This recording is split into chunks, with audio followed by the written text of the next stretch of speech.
Hey everyone, my name is Mike Andes, founder of Augusta Lawn Care. We have over 150 locations around the world, but today we're looking at a real profit and loss statement from a lawn care business that isn't making enough money to be able to pay the owner. I really didn't know what to do, with $2,000 in the bank account and not being able to pay myself a paycheck. Let's look at their real profit and loss statement from last year and see what the problem is. Doctor Diagnosis is on the case. All right, so when we look at a profit and loss statement, the very first thing we're going to do is look at the top line revenue.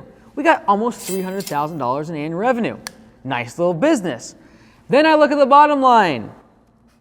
$23,000 in profits.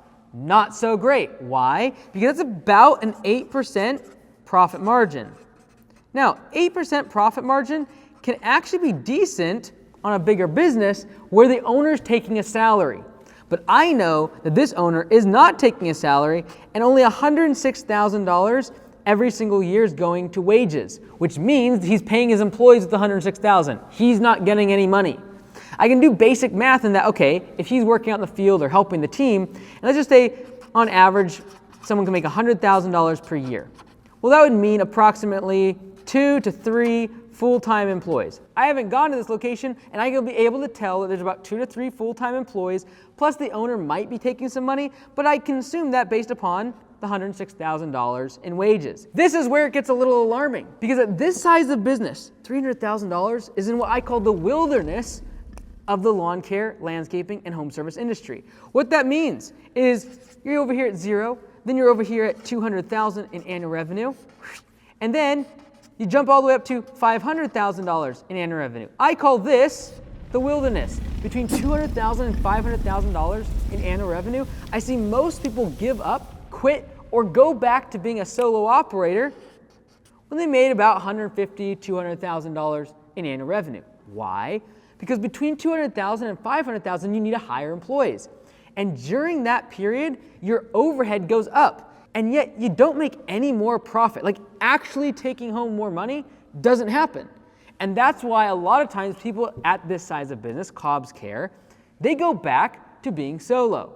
Why? Because I'm only making $23,000 and I'm putting through myself through the headache of growing a business that has employees. And $23,000, I'm not even making minimum wage. Why would I not just get a job and make $30,000 or $40,000 and not deal with all this headache? This owner specifically was working 60 to 70 hours a week in the business. They were stressed out of their mind. They weren't making any money yet. How do I fix this? First and foremost, can I raise prices?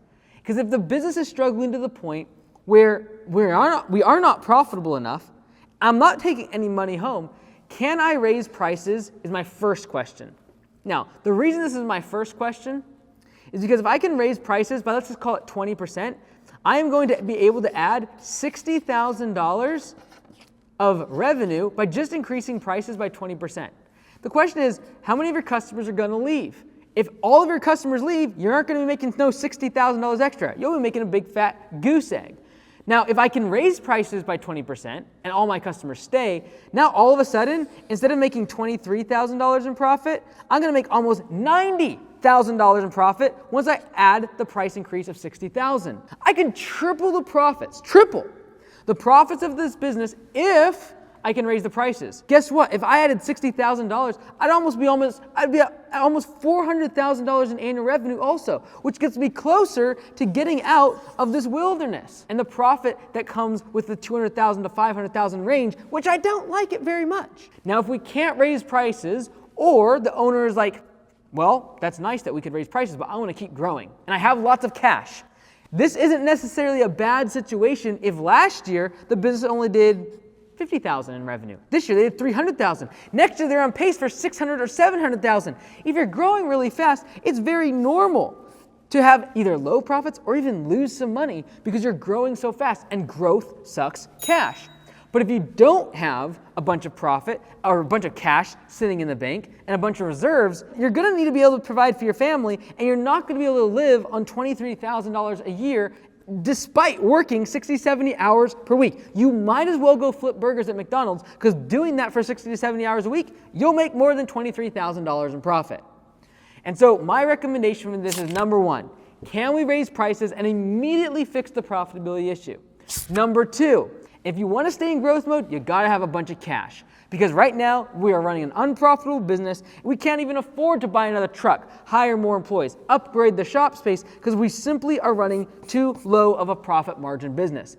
Ideally, I want to be shooting for 15+% profit for my home service business. The best businesses in home services that have typically been in business for 5 to 10 years and been in profit mode can get above 20%, and that's where the real money is made. Now, how are we going to do this? The owner should really make sure that they're in the field more often, because the big problem I saw with Cobb's Care is the owner is spending a lot of their day working, quote unquote, on the business. News alert. Until you're over $500,000 in annual revenue, you should not be working on the business. Work in the business so you're not having to pay so much in wages and then be able to take more profits home because the revenues are higher and your expenses for wages are lower. The problem with having only 1 or 2 employees and the owner being out doing estimates all day, driving around, until you're over $500,000 annual revenue, you can't afford an office person. You can't afford to be doing estimates and sales all day long, unless you have massive amounts of cash behind you and reserves that allow you to stay in growth mode. This is Cobb's Care. If you want to see what actually happened when I went to this business and how we turned it around to make it more profitable, watch this video right here.